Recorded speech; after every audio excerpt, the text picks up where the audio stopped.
ബന്ധപ്പെട്ട് തയ്യാറാക്കിയ വീടുകൾ നഷ്ടപ്പെട്ടവരുടെ ലിസ്റ്റിലേക്കാണ് നമ്മൾ കടന്നത്. അതിലൊരു ലിസ്റ്റ് പൂർണ്ണമായിട്ടുള്ളൂ. അത് പൂർണ്ണമായും വീടുകൾ നഷ്ടപ്പെട്ടവരുടെ ലിസ്റ്റാണ്.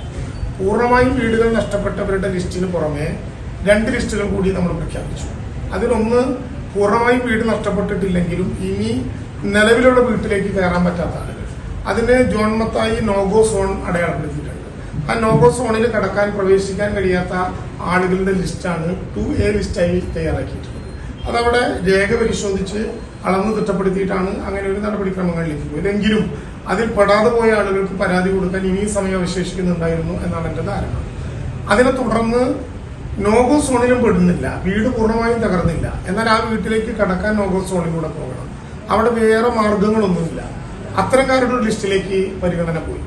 അങ്ങനെ ഒരു ലിസ്റ്റ് വരുമ്പോൾ സ്വാഭാവികമായിട്ടും അവിടേക്ക് പോകേണ്ട വഴികൾ നന്നാക്കി കൊടുത്താൽ ആളുകൾക്ക് പോകാൻ പറ്റുന്ന സ്ഥലങ്ങളുണ്ടെങ്കിൽ സ്വാഭാവികമായിട്ടും ഐസൊലേഷൻ എന്ന വാക്കിൽ നിന്നും ഒഴിവാക്കപ്പെടും. എന്തായാലും അത് സംബന്ധിച്ചൊരു 2B ലിസ്റ്റും പുറത്തിറക്കിയിട്ടുണ്ട്.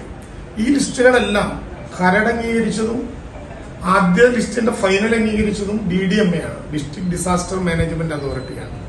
രണ്ടാമത്തെ ലിസ്റ്റിന്റെ 2ന്റെയും കരട് അവര് പുറത്തിറക്കി. അതിൽ കൊടുത്ത പരാതികളെ സംബന്ധിച്ച് അടിയന്തരമായിട്ടുള്ള അന്വേഷണവും അവർ നടത്തിയതിനു ശേഷം സ്റ്റാറ്റ്യൂട്ടറി കമ്മിറ്റി എന്ന നിലയിൽ DDMA തന്നെ ഒരു ലിസ്റ്റ് പുറത്തിറക്കും.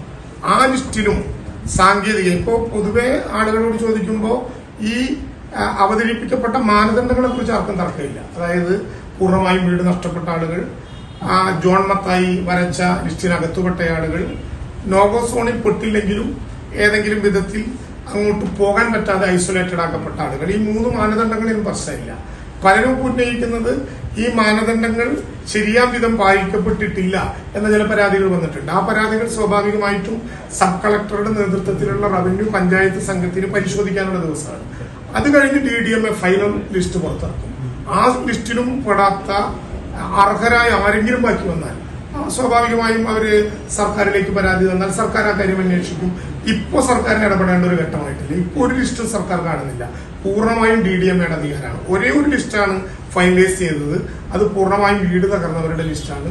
ആ ലിസ്റ്റ് തീർത്തതിനു ശേഷം ഒരു പരാതി നേരിട്ട് ഇതുവരെ സർക്കാരിന് കിട്ടിയിട്ടില്ല. മറ്റു 2 ലിസ്റ്റുകളിലും ഇനിയും പരാതി കൊടുക്കാൻ സമയമുള്ളത് കൊണ്ടായിരിക്കും ആളുകൾ ഇവിടെ പരാതി കൊടുത്തിട്ടുണ്ട്. പരാതി അന്വേഷിച്ച് തീർപ്പാക്കട്ടെ നമുക്ക്.